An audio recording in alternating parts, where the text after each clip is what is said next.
Welcome to the Elevate podcast. This series focuses on elevating and inspiring women and girls into or to remain in the tech sector from the classroom to the boardroom. I'm Kelly Kwarteng, founder and CEO of Helzac and host of the show. Thanks for joining us today on the Elevate podcast series. I'd like to introduce to you Erica Lockheimer, the VP of Engineering at LinkedIn, overseeing the LinkedIn Talent Solutions Suite. Her teams oversee LinkedIn Learning, formerly known as lynda.com, and LinkedIn Talent Solutions. Erica has been at LinkedIn since 2010, starting as a Senior Director of Engineering, where Erica created the growth team from the ground up and deepened engagement with members across LinkedIn's products. During her tenure, Erica has created the Women in Tech program at LinkedIn and has been an advocate for women in engineering, both internally and externally, through programs and events that build up the Women in Tech community. In 2014 and 2015, Erica was voted amongst the top 22 women engineers in the world by Business Insider. Erica is a San Francisco Bay Area native, has 2 kids, loves to run, and is a graduate from San Jose State University with a Bachelor's of Science in Computer Engineering.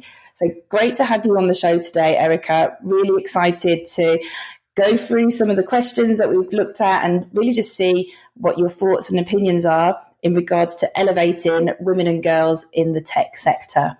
So if it's all right with you, we'll dive straight in. Absolutely. And thank you, Kelly, for the nice introduction. And I'm so excited to be here. So let's do it. Perfect. So let's go back to the early days then of your educational journey, where it all began. It would be great to understand, and how did you decide to get into software engineering at that early stage? That's a long, long time ago. So when I think about it, it was really when the computer era kind of started in a lot of ways. And it was my math teacher at the time. I was always focused on math. I wasn't always great in my other studies, to be honest, but math was one I was focused on. And my math teacher said, "Hey, why don't you try this programming class? It's a AP class and it's Pascal programming." It was basically black and white monitors and IBM computers, and nothing's using that language anymore. But I was completely interested and I just gave it a shot. I got hooked. But to be honest, I paused for several years after that because just being in that classroom, I honestly didn't last too long because it felt a little lonely. I felt there was just people that were more natural at it, doing it at such a younger age. And I just kind of was dropped into the classroom. But I did go back to computer engineering by simply, after I went to junior college, walking the halls of San Jose State and saw Society of Women Engineer plaques. And I was like, wow, that was a sense of belonging. And that's how I chose my major. And I came back. So that's why speaking to students is very, very important to me. Speaking to the women in tech community is really important to me, because if you can see that you can belong and that you could see that that could be possibly you, that is when sometimes is the only seed that is needed to be planted that then makes you think like, hey, that's a possibility. And it's those little micro moments that allowed me to say, I'm going to try that. Yeah. And then here I am many, many years later, still doing it. And it's great that that was an experience that you had so long ago to have that sense of belonging, because I think when I speak to many women in tech or girls that are considering a career in tech, that sense of belonging is sometimes lost. So it was amazing that that's something that you've been able to experience and still pay it forward, pay it back, however you would like to say it, to the future generations of women and girls that are coming through and paving the way for people to follow through as well. So that's awesome to hear, and a great story there in terms of how you got into software engineering in the early part of your career. I think what would be really great to understand, obviously you mentioned about belonging there being something that was important at that early stage to get you back into engineering. But what do you think are some of the challenges as you navigated through your career as a woman in tech that maybe others could learn from, could share your experiences with others? Yeah, it's a great question. And it's interesting because in the moment, right, I had just graduated from college. So for me, being a first gen graduate, I just wanted to get a job. I wasn't thinking, oh, I'm a woman in tech, this is going to be hard or anything like that. It was more of like, I just need to get a job. And I graduated, and it took me a lot of work to get it done. So it took me 7 years, to be honest, and junior college and everything. So that was my biggest mindset. And so getting the job was key. But then when I started practicing my craft, that is when, it's hard to say, was it because I was a woman in tech, I didn't get the opportunities or anything like that? I honestly felt that I was pretty lucky early in my career where I had some really great mentors, and they were mostly men because that's who I worked with. I mean, there was less than a handful of women that I'd work with. And I just had some really amazing male mentors that just kind of took me under their wing. And we didn't call them sponsors and mentorships and or anything like that back then. And I also wasn't afraid to ask for help too. I mean, there was some hesitation at first, but I also was like, hey, it could be lonely, and they all raised their hand. But I think when I started becoming more intentional in my career, like before I would just be unintentional, like, hey, I got a project handed to me. I would do it. I would execute. And then when I started realizing, hey, why did someone get that opportunity and why didn't I? Oh, wait, I want that opportunity. Why wasn't I thought of? So it wasn't until that next stage of my career, when I had maybe several years under my belt being an engineer, that I was like, hey, I want to try getting, more established in my craft. And that is probably when I started seeing things feel a little bit differently, because you realize people are in leadership positions and they choose certain people to take on those roles. And if you're not raising your hand, they may just not even think that you're interested, or maybe you wouldn't be someone that would come to mind that would be interested in the job, or they're also not being that leader, which I now have learned a lot from, is I should be tapping on people's shoulders like, hey, do you want to do this? Not just those people that are just raising their hand. And so I think those are when the biases of whether it's the type of person, whether they're an introvert or extrovert, or, that's where you can see it as a woman in tech, when you feel like you don't have a sense of belonging, you feel like you're the only one in the room. Sometimes your voice can get silenced a bit, and you may be held back by yourself or maybe even others. So I think that is where things started to change in my career, as I started to become more intentional about, I want to do that. And how can I get that? Who should I talk to? How do I raise my hand?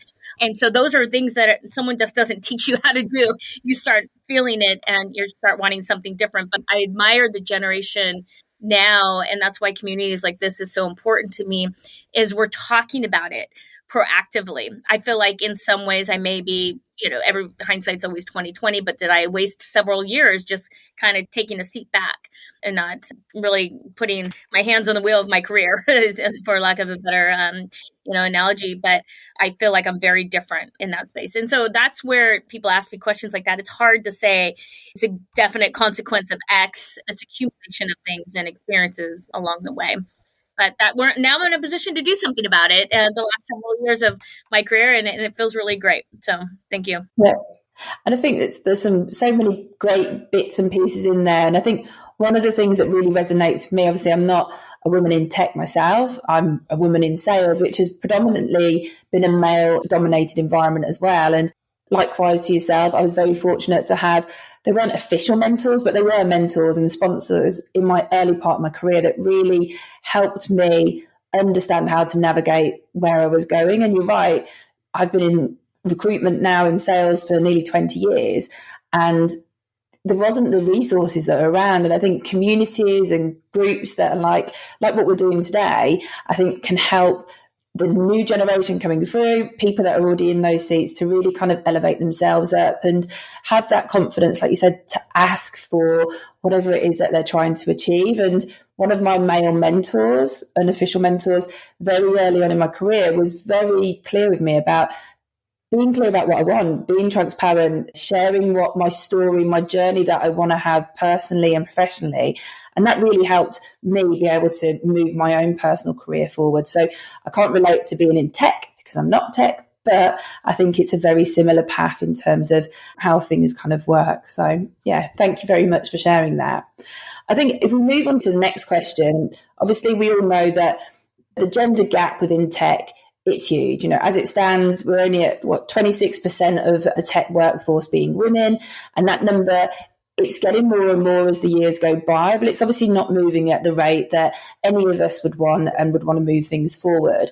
So what do you think is holding women back from taking a career path that's in tech, or for those women that have left tech and looking to return back into the industry, maybe after a career break, be it maternity leave or even just carer leave? What are some of the things that you think are holding women back right now? It's absolutely true. I mean, it's not moving as fast as we want. And to be honest, I've been talking about it for a long time. I sometimes get tired of talking about the same story for a long time, but I've seen the numbers change, but just not as fast as we like. Yes, the numbers are similar to what we see in our company as well. So it is getting better. But when I think about why, I think there's like two parts. One is it really starts with the younger generation. It's about getting them interested.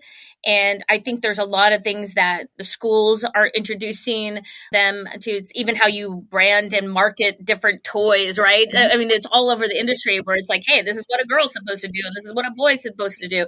So I think I'm seeing that evolution. So I think that's a way to get it early on for girls to think differently, that, hey, I could do that. And I just see a lot of media is different, movies. I mean, there's just so many, you need to see those different role models in all sorts of different ways, because we all relate to things differently. So I think the more that we can do of that, that's important.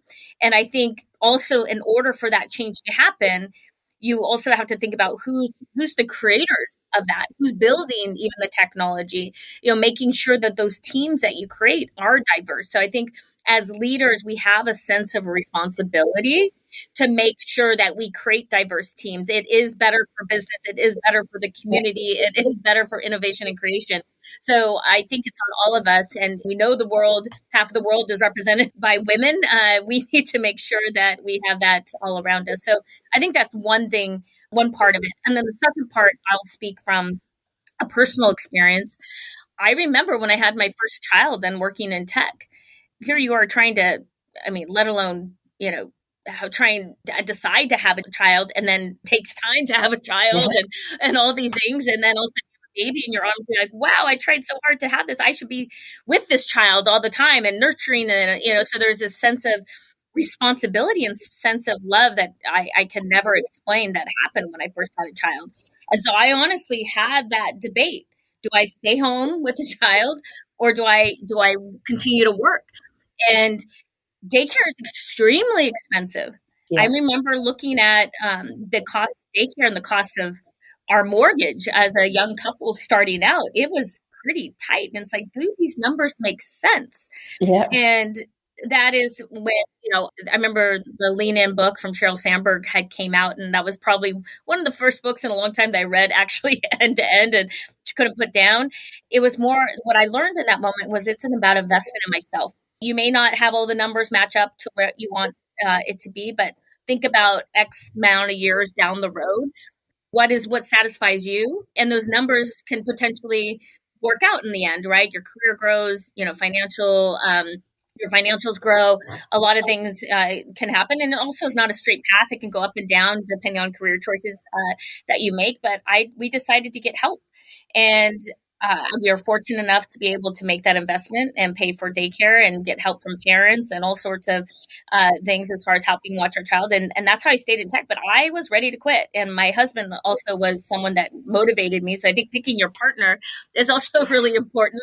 He's like, Erica, you worked so hard to get this far. Why would you end now? Yeah. I know you're not going to be happy. If anything, you'd probably be really unhappy at home. And I had a friend that I went to college with, and she's my best friend to this day.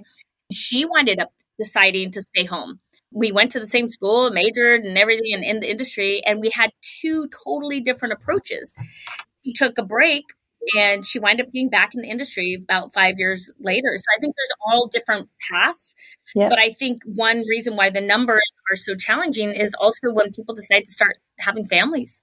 It's when it gets really tough. And I think the more that we could do to support working parents, the better that they'll stay in career. And I think with remote work, COVID was a very, very unfortunate thing. But one of the things that it did teach us is that remote work is more possible and flexibility of work hours is more possible.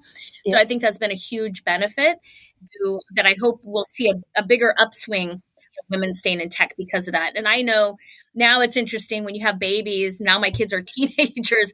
Oh my gosh, teenagers are a whole different ballgame. So, smaller little kids, bigger kids, big problems. Now I'm like, if anything, I feel like I need to be there for my children at their teenage stage for the moments that they're going through life and mental health and everything. So I almost feel like I appreciate that flexibility that I currently have at LinkedIn. If I need to leave at this time to go do that, or yesterday I was at my daughter's 8th grade graduation, was able to focus on her. So I think the more that companies can be flexible, realize work can happen anywhere, and also that time, it's not about all this massive hours that you're putting in, about the quality of work, what you're delivering, what the impact is. That is what should be measured, not necessarily all the time spent. So I think there's a cultural shift that has started, and I hope it continues. And so I think it will help. Definitely. And I completely agree there. I think when you choose to have children, life changes, but what you choose after that, there's many different choices, and obviously you can always come back. And I think you're right, COVID was a terrible thing that happened, but one of the key outcomes that came from COVID, the whole flexibility, just changing culture, mindset, it's been huge advancements forward. And I think, if anything, for women or for parents, the main carers within the families, it just gives so much more opportunity back to families as a whole to be able to kind of, I suppose in a way, like, have it all and be able to work flexibly to be able to make that happen. So I do like what you're saying there. One of the things I know that you speak a lot about and you're quite passionate about is skills first hiring. And I did a little bit of research into this, and I was looking into just some info that's out there. And McKinsey said that 87% of companies have skill gaps or expect to have skill gaps in the next few years, and that demand for skilled workers will outstrip supply, leading to talent shortages. And we've seen this obviously very much so in the tech space. So I don't know, could you share a little bit more about what you mean about skills first hiring, and just a bit of an overview about how you approach it maybe in your hiring for your teams? Yeah, it's a great question, and it's definitely an advancement that I hope more and more companies are able to do. And I am also super proud that I work at a company at LinkedIn where we focus on recruiting talent and we help people get jobs, and we're able to create a platform that focuses on skills first. So that's an actual development within our platform, also an accelerated roadmap that we have, that we want to see more and more of this, and we're seeing it. So to give you some examples is, being at LinkedIn for, almost 13 years here, we had always matched a job post from a recruiter to a job seeker based on standard stuff like your title or what companies you worked at before, just kind of like in what degree you have. And so that was our only mechanism to have a match, right? It's like, oh, you're a good candidate for this job. And hey, recruiter, you should go reach out to that person. Well, what we've seen now, and what we're also really pushing for, is you focus on your skills. It's not necessarily who you know, what school you went to, what degree you have. It's more about showcasing your skills. So it's about getting your skills onto your profile. And then recruiters also posting jobs that are focused on particular skills. And so then when we have data on both sides, which we do, and we're working on collecting more and more of that data, we do a match on that. So we can be more efficient on matching the actual skill. And then also, that's not only that skill set, you can say, hey, as a software engineer, I can match it, and it's based on my skills, whether maybe I didn't even go to a 4-year degree school, maybe I went to a boot camp, right? And so that's more focused on my skills. But maybe I need transferable skills. So you think about it in a job market where, generative AI and some jobs that may change over time, that they can be automated, will focus on the skills that that person has and do matches on that where they can transform to maybe different roles. So that is what I mean from skills first. And then I just think technology, especially like you said, and of course with generative AI, which is you can't open up a browser or hear anything without that being discussed, is I even think about the mobile era. When I graduated in 2000, it was during the .com days. And it was also when the .com bust happened. It was a scary time where jobs were not there anymore. And I was like, oh my goodness. And then mobile development happened. And so everybody had to learn how to do mobile development. So there's these different moments. There's like the .com days and the bus. At first you were genius because you could put a website up. And that's basically how I got my first job. And then the bust happened. Everybody lost their job. And then the market started recovering. And then all of a sudden mobile era happened. So we've seen these cycles, happen. And we're seeing it with generation.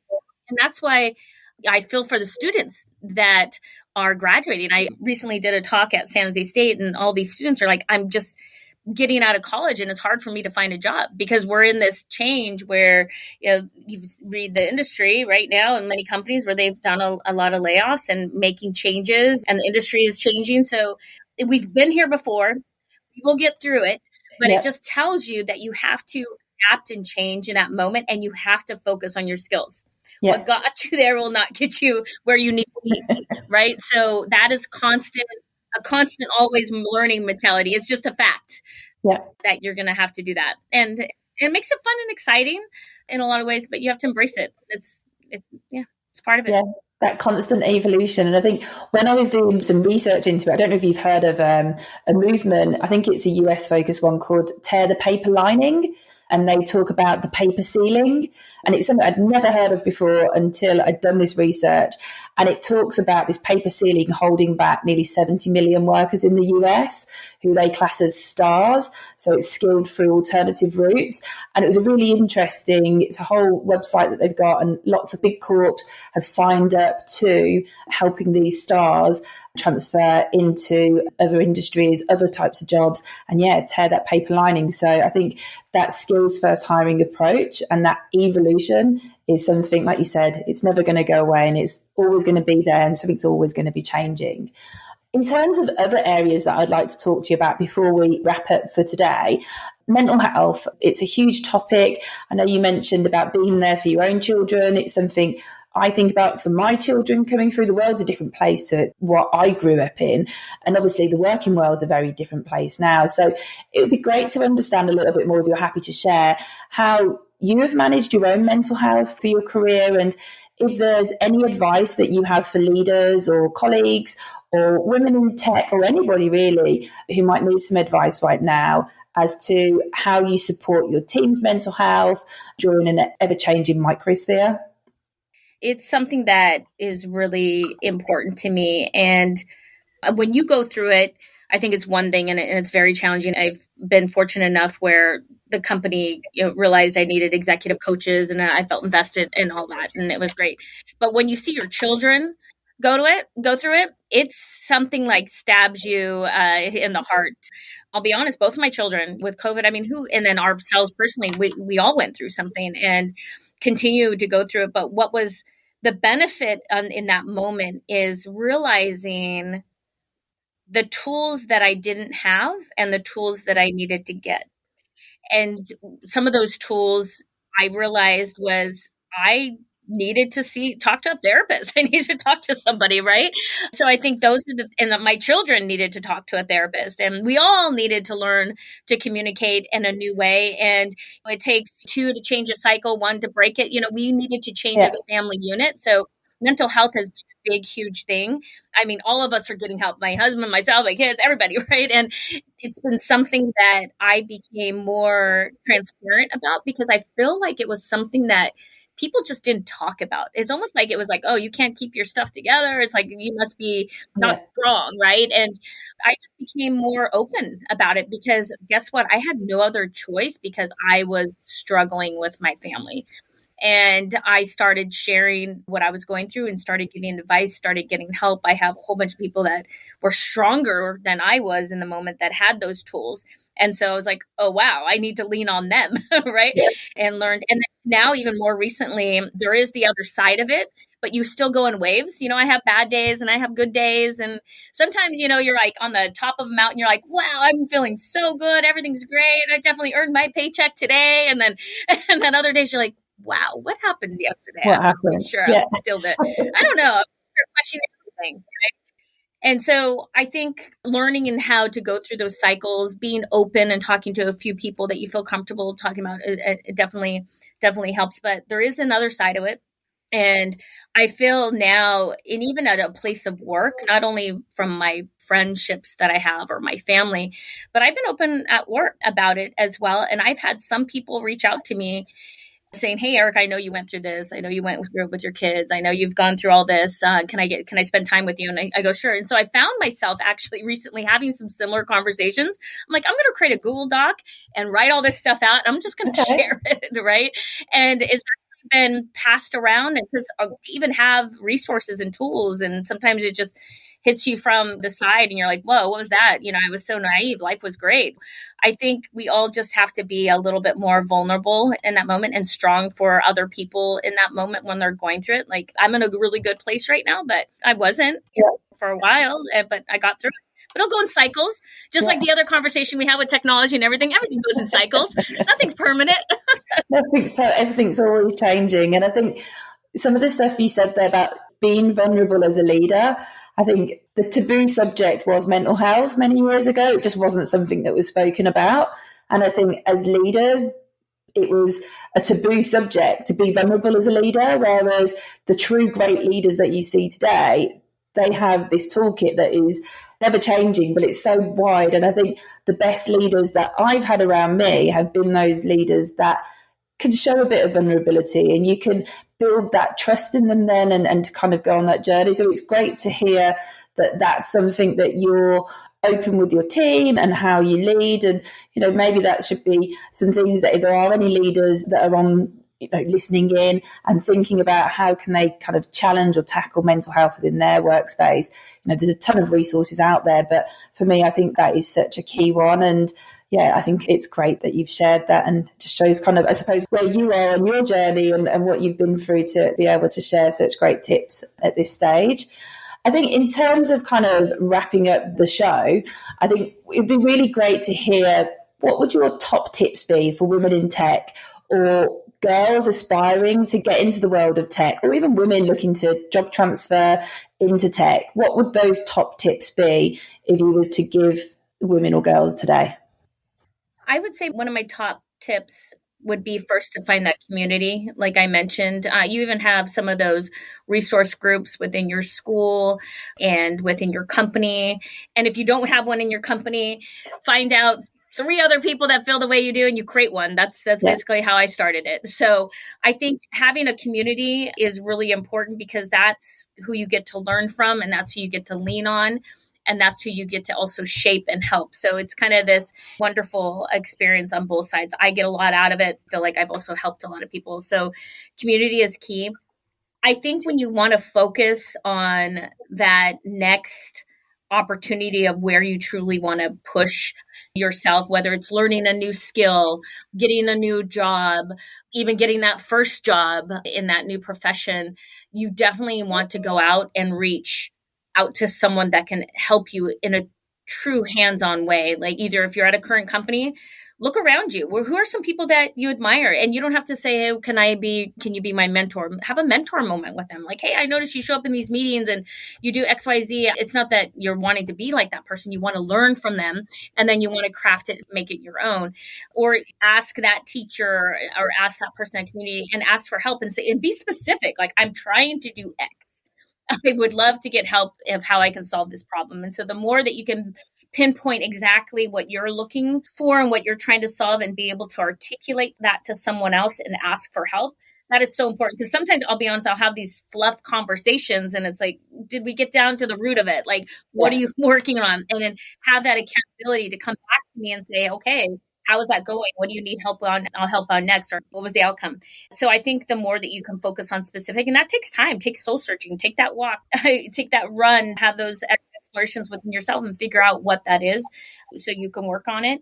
I would say lastly, and we kind of touched upon it, is just kind of figure out what your unique self is. Like, I think whether you need to be vulnerable in that moment, it could be scary, you may be different in that moment. I think you need to figure out your true attributes of what you bring to the table that kind of makes you feel comfortable in your own skin. I think there was early times in my career where I was just trying to copy something else. And it's like, and then feeling comfortable in my own skin. This is who I am. This is the type of leader I am. I am not like that person. I am like this, and this is me. You start playing to your strengths, and you actually start to see that growth. And until I started doing that, number one, it wasn't as fun, but that's when things accelerated for me as I became just embracing myself. And so we all are unique in different ways. We all bring different experiences and different things to the table. So don't lose sight of that and bring it forward. So perfect. I love that. And it's interesting. I spoke to another engineering leader just recently, and she said one of her top tips, and it was about being unique. And it was about, I think it's a Michelle Obama quote, and she talks about uniqueness being your superpower. And I was like, that is so true, because I think you come through, especially my early career, my uniqueness, I felt was the thing that made me too different and held me back. When actually, when I realized that I was different and I had this unique quality that other people around me didn't have, it helped me propel myself forward to the opportunity that I wanted to achieve. So actually, being the only woman in the room, or the only girl that's in that classroom at the moment, or the only person that's passionate about a particular subject, take it to your advantage and make it your superpower. I love that one. That's my new quote that I stole from someone the other day. Who stole it from? I think Michelle Obama. So very much loving that one. I think it's great. You articulated that so well, Kelly. I love that. You got to wrap that up in a bow.